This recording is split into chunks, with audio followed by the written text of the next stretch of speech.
नमस्कार, स्वागत है एक बार फिर से आप सभी लोगों का आपके अपने चैनल पीकेटी एजुकेट्स में।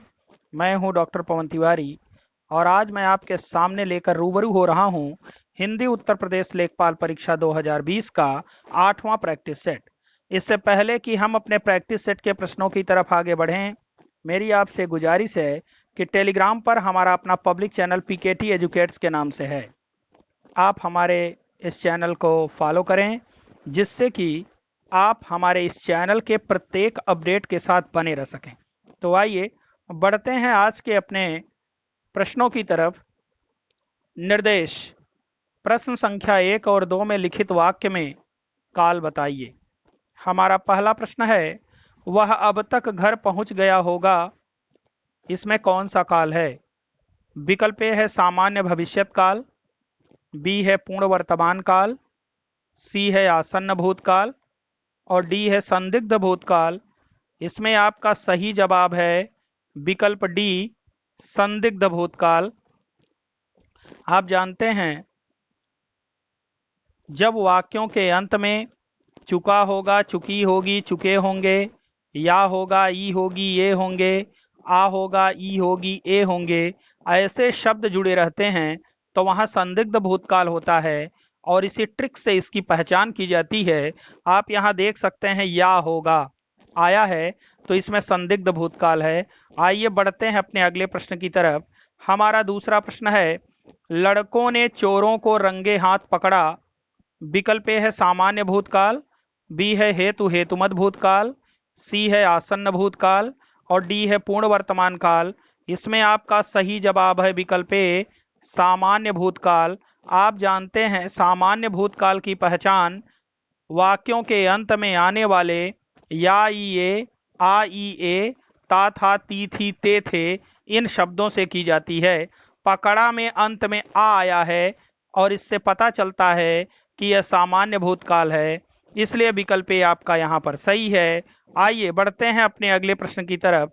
हमारा तीसरा प्रश्न है, कहती हुई यों उत्तरा के नेत्र जल से भर गए, हिम के कणों से पूर्ण मानो हो गए पंकज नए।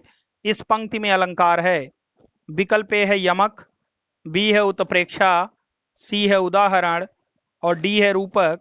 इसमें आपका सही जवाब है विकल्प बी, उत्प्रेक्षा अलंकार है।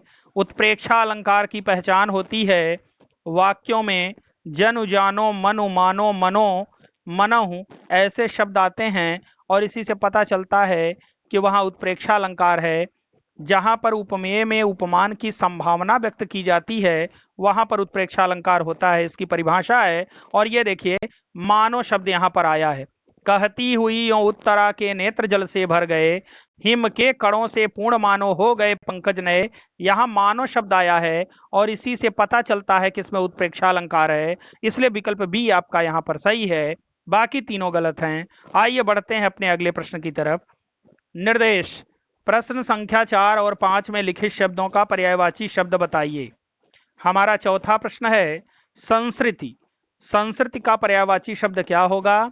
विकल्प ए है समाज, बी है संसार, सी है समुद्र और डी है किनारा।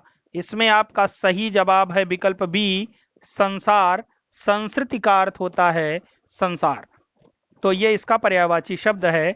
आइए बढ़ते हैं अपने अगले प्रश्न की तरफ।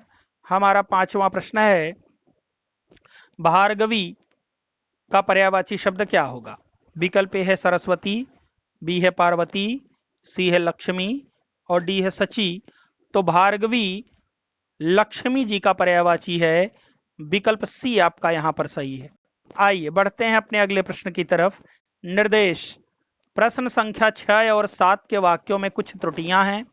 वाक्य के जिस भाग में त्रुटि है उसे ए बी सी में से यथेष्ट गोले को काले रंग से भरें। यदि वाक्य में कोई त्रुटि नहीं है तो विकल्प डी के गोले को काले रंग से भरें। हमारा छठा प्रश्न है, मध्यकालीन युग आक्रांतमय था, कोई त्रुटि नहीं। जब मध्यकालीन है तो फिर युग का कोई मतलब नहीं है और यहां मध्यकालीन अगर हम लगाएंगे तो आक्रांतमय शब्द सही नहीं बैठेगा। यहां होना चाहिए था मध्यकाल आक्रांतमय था या मध्य युग आक्रांतमय था, इस तरह से वाक्य बनना चाहिए था।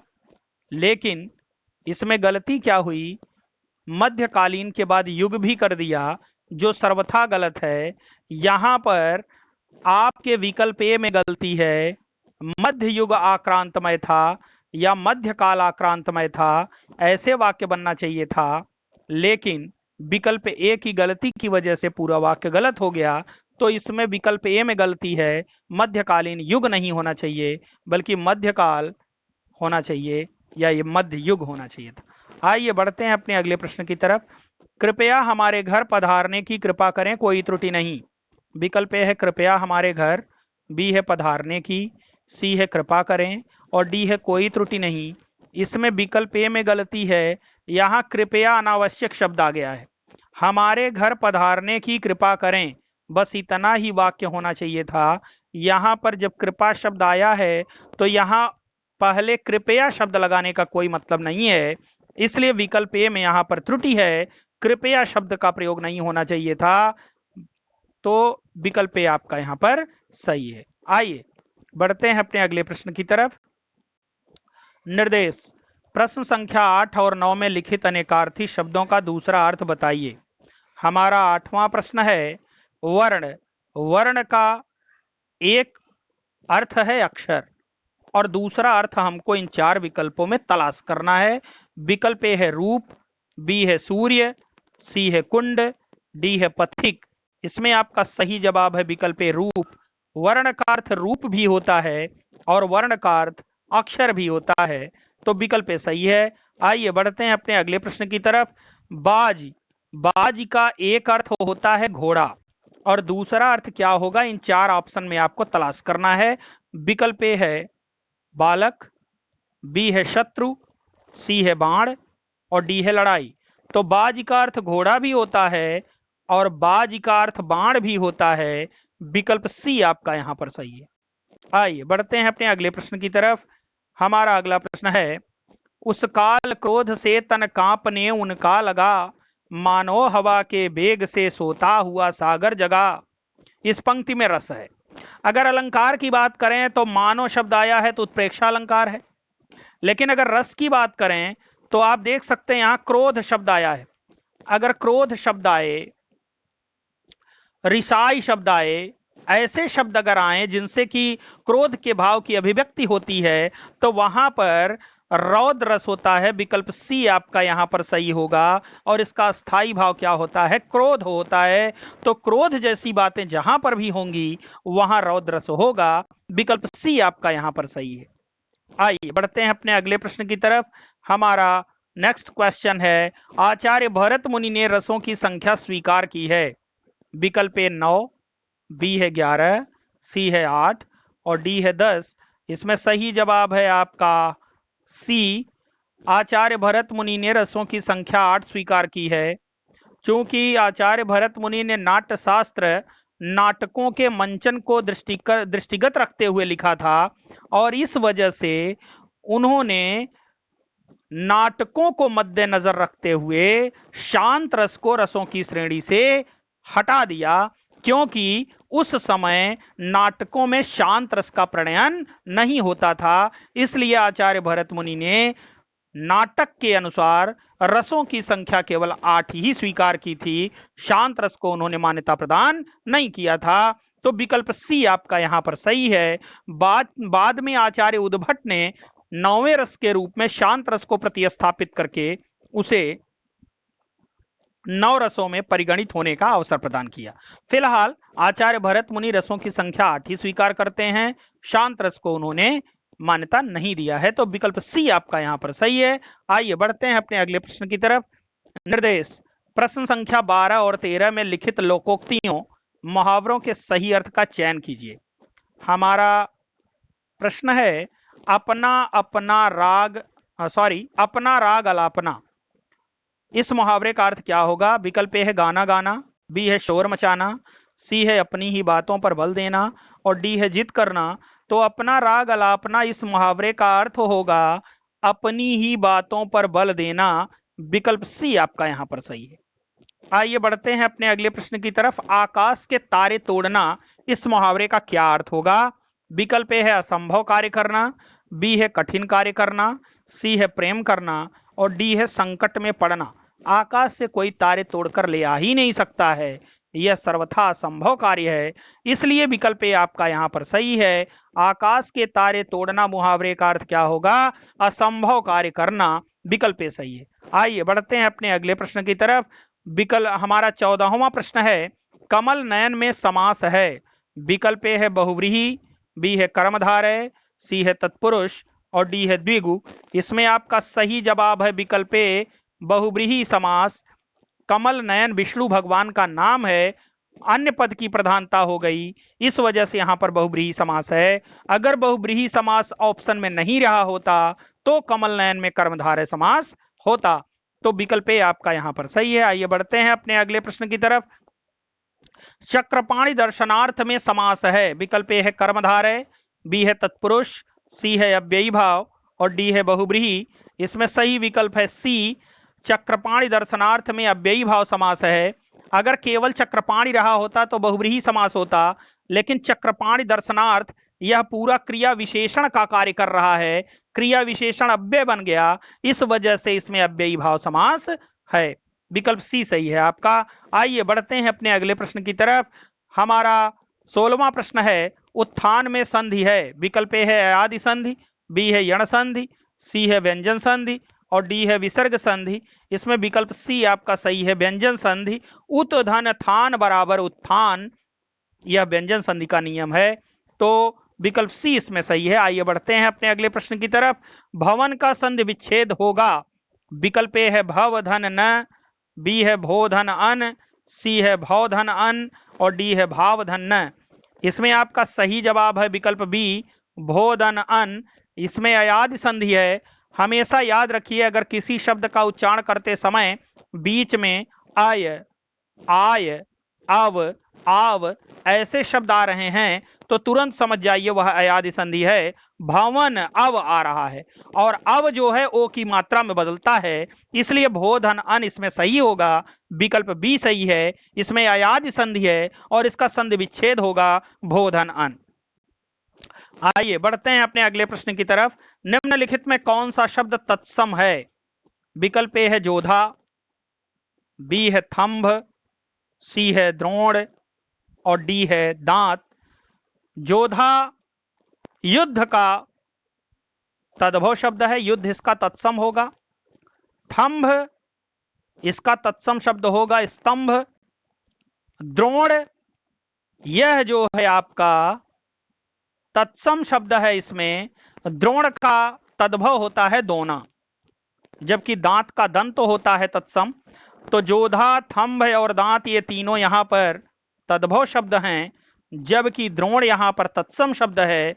विकल्प सी आपका यहां पर सही है। आइए बढ़ते हैं अपने अगले प्रश्न की तरफ। निम्नलिखित में तद्भव शब्द का चयन कीजिए।